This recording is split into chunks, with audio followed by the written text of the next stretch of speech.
We're grateful for each and every one of you. Let us know where in the world you're tuning in from. We'd love to hear from you in the comments. Let's begin. The Friday night air was heavy with the smell of garlic bread and simmering marinara. I just finished setting the table. 2 plates, wine glasses, candles flickering softly on the kitchen counter. It had been weeks since Lila and I shared a proper dinner, and tonight, I was determined to remind us what we once had. But the chair across from me stayed empty. I glanced at the clock. 9:30. She was supposed to be home 2 hours ago.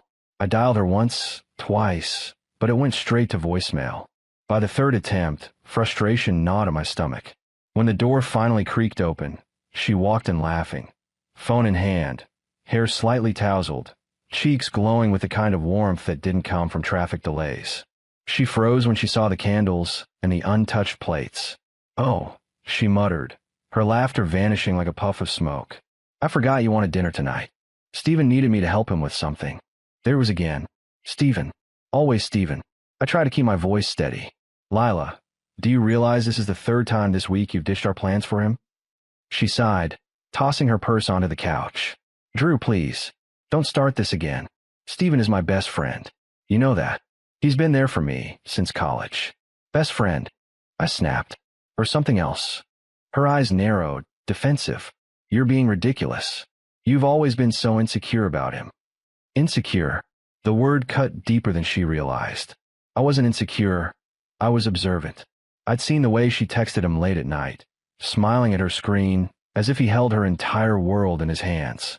I'd noticed how her excuses always led back to him, how her promises to me were always postponed, while his requests were granted instantly. That night, she ate a few bites of food in silence, scrolling on her phone under the table. I watched her, the woman I thought I knew, and realized something had shifted between us. We weren't partners anymore. I was just background noise to her double life. And then came the final straw. The next morning, as I was pouring coffee, her phone buzzed on the counter. She reached for it, but not before my eyes caught the words lighting up the screen. "I'll come over tonight. Don't worry, he won't suspect anything." From Stephen. The blood drained from my face. I didn't say a word. I didn't explode or demand answers. I simply watched as she grabbed her phone and walked into the bedroom, pretending she hadn't seen me notice. Later that evening, she texted me herself. Casual, almost careless. "I'll be staying at Stephen's for a few days. Don't stress. You know he's just a friend. Trust me." Trust. The word felt like poison. I replied with only 2 words. "Have fun." But inside, my resolve hardened. She thought I'd sit quietly while she played me for a fool. She thought she could walk out, live another life, and come back to me as if nothing had changed. She had no idea what was coming. That night, I logged into the router and reset the Wi-Fi password. It wasn't about pettiness. It was about control. She lived online. Without it, she'd suffocate. Then I gathered her unopened mail, credit card bills, beauty packages, magazines, and shipped them straight to her parents' house. Every letter would scream the truth. She didn't belong here anymore. But the final part of my plan wasn't physical. It was psychological. I wasn't going to yell, beg, or confront. No, my revenge would be colder, sharper. I would let her walk through that door expecting her comfort zone, only to find it dismantled, stripped away piece by piece until she realized she'd lost far more than she ever imagined. For the first time in weeks, I felt calm. Because betrayal may burn, but revenge, it freezes. And I was just getting started. 7 days passed. 7 long, deliberate days where I barely spoke to Lila except through short, dismissive texts.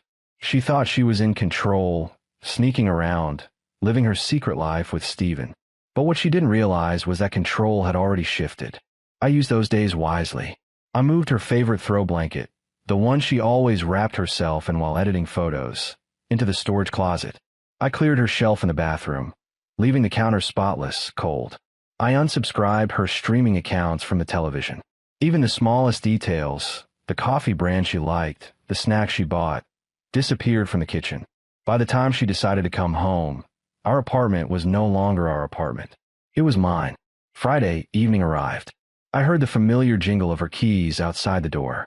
She swung it open with the confidence of someone who believed nothing had changed. Rolling her suitcase behind her, she called out cheerfully, "Drew, I'm back." Her voice echoed through the empty air. The candles were gone. The flowers she liked to keep by the window had been thrown out.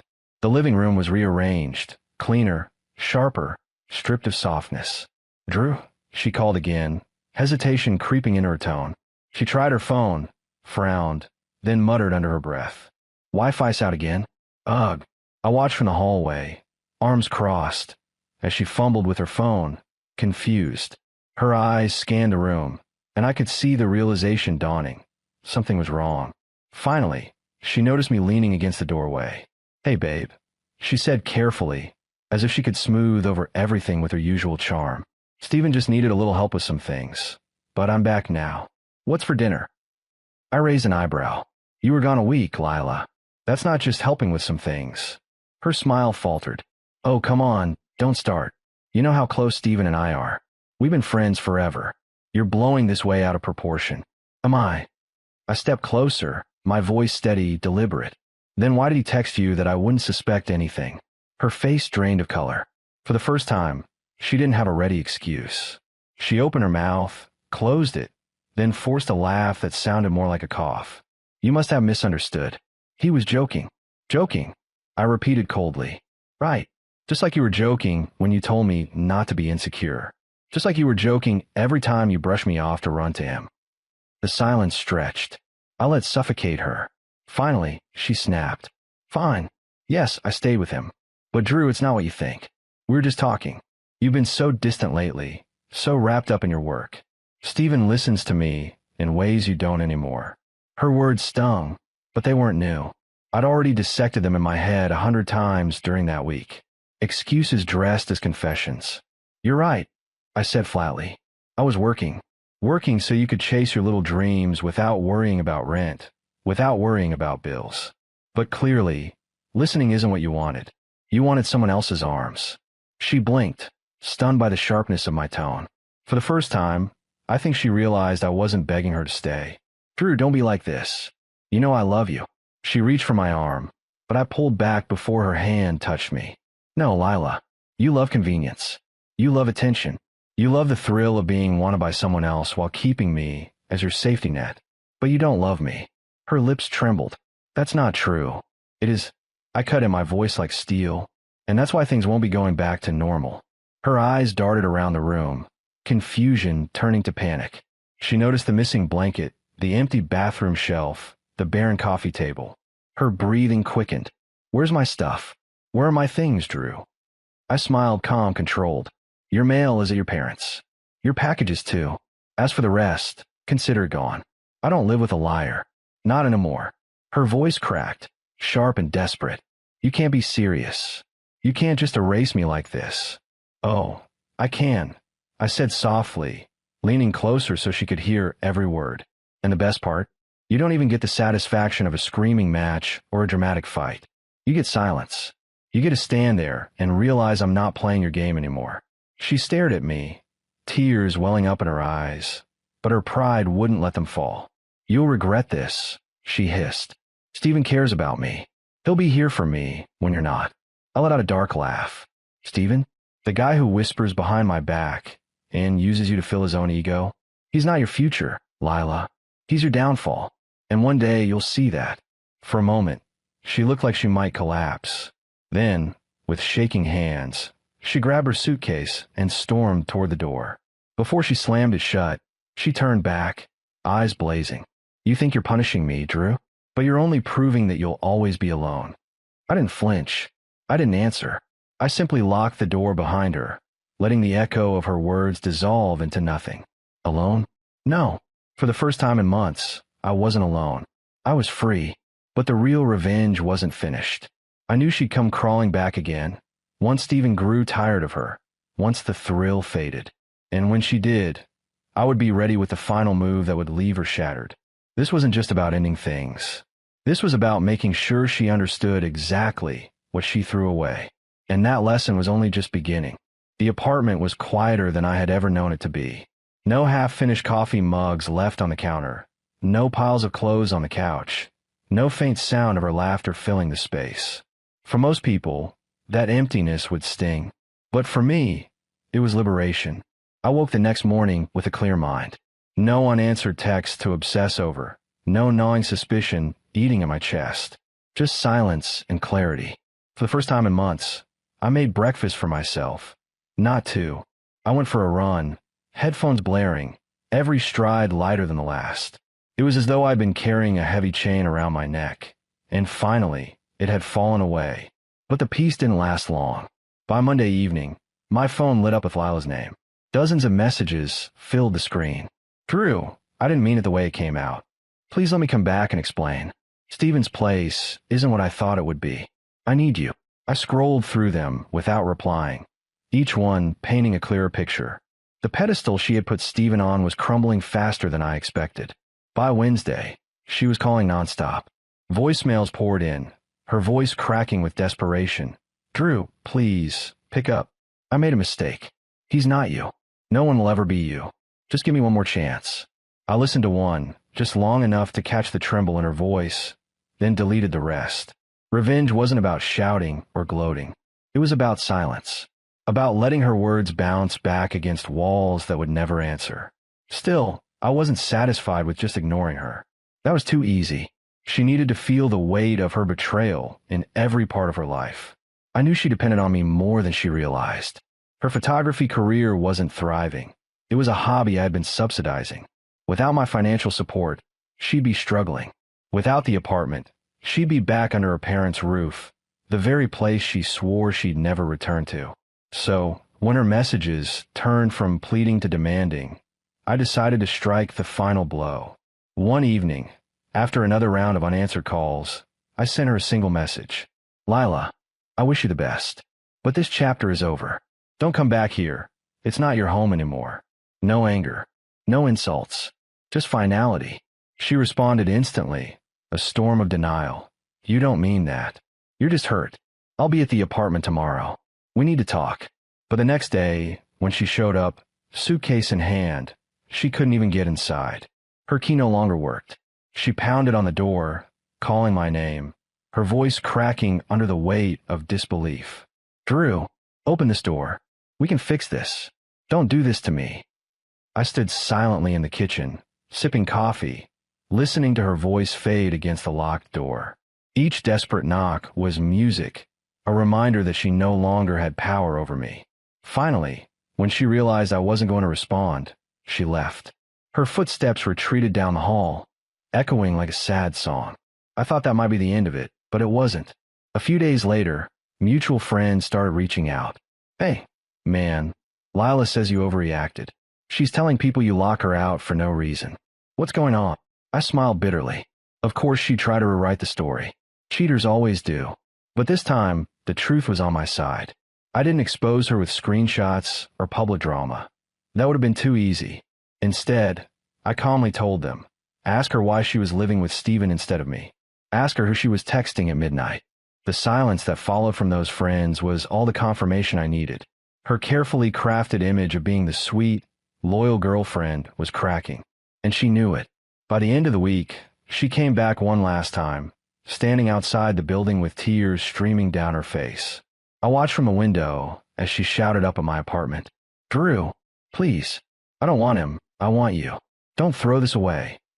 For a moment, a flicker of pity touched me. We had shared memories, dreams, and love once. But then I remembered the way she laughed when she came home late, the lies she fed me, the betrayal hidden behind every trust me. So I closed the blinds and let her cries fade into the night. That was the difference between us. I had been loyal, patient, forgiving. She had been reckless, selfish, and deceitful. And now, she would live with the consequences. Because the harshest revenge isn't screaming or fighting. It's indifference. It's letting someone taste the bitter reality of losing everything they took for granted.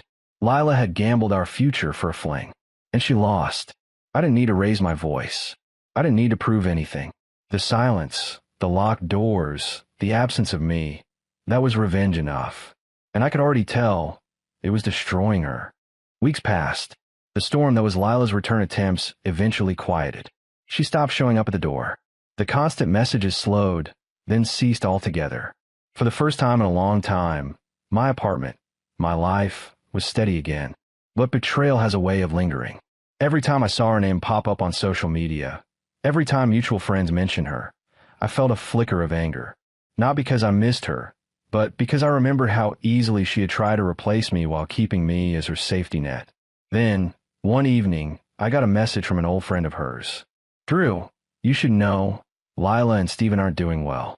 He's been ignoring her. Word is, he's seeing someone else." I almost laughed. The irony was sharp. She had burned down our relationship for him, only to be discarded just as carelessly. It wasn't surprising. Steven had always struck me as the kind of man who thrived on stealing, not building. He never wanted Lila for forever. He wanted her for conquest. And now, she was left with nothing. That was when I decided to deliver the final reminder of what she had lost. Not out of cruelty, but because sometimes people only learn when the mirror is held up to their face. I wrote her one last letter, handwritten, not digital, so she couldn't twist or screenshot it. It wasn't angry, nor was it pleading. It was cold, factual, and final. "Lila, you once told me I was the kind of man girls dream of, but you chose a nightmare instead.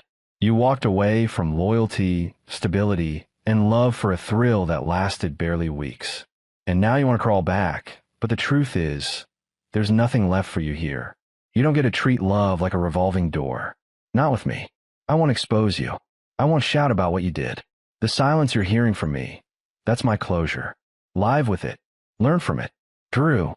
I mailed it to her parents' house, the same place I had redirected all her belongings weeks earlier. A few days later, I heard from a mutual friend that she had read it at the dinner table, her hands trembling, her face pale. She hadn't cried in front of them, but the silence in the room spoke volumes.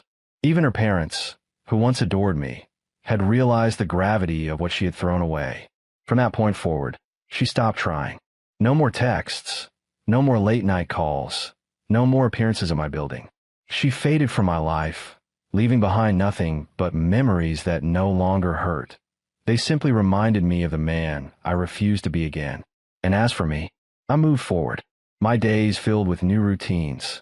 I focused on my career, threw myself into projects I had once postponed for her. I reconnected with friends I hadn't seen in months. Slowly, I started smiling again, not because I wanted to prove anything to Lila, but because I had finally reclaimed myself. The biggest lesson I learned was this: betrayal doesn't end with the act itself. It ends with how you respond. Some people scream, some beg, some break apart completely. I chose differently. I chose to stay calm, to reclaim my space, to let silence and distance become my sharpest weapons. The truth was, Lila's betrayal had already destroyed her long before my revenge took shape. She was left scrambling, humiliated, exposed, while I stood stronger than before. Months later, at a mutual friend's gathering, I saw her again for the first time.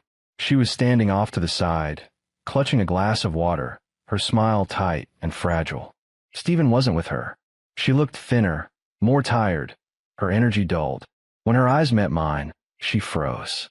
For a moment, I saw recognition, regret, maybe even longing, but I didn't give her the reaction she wanted. I simply nodded politely, turned, and walked away to join the group I had been laughing with. That small act, walking away without a word, was the final nail in the coffin. It showed her that she no longer had power over me. And as I left the gathering later that night, I felt lighter than ever. Revenge doesn't always need explosions or grand scenes. Sometimes, the most powerful revenge is quiet, calculated, and unforgettable. Lila had gambled with love, thinking she could have me waiting in the shadows while she played with fire. But when she came back, expecting normalcy, all she found was silence. And silence, in the end, was the loudest answer I could have ever given.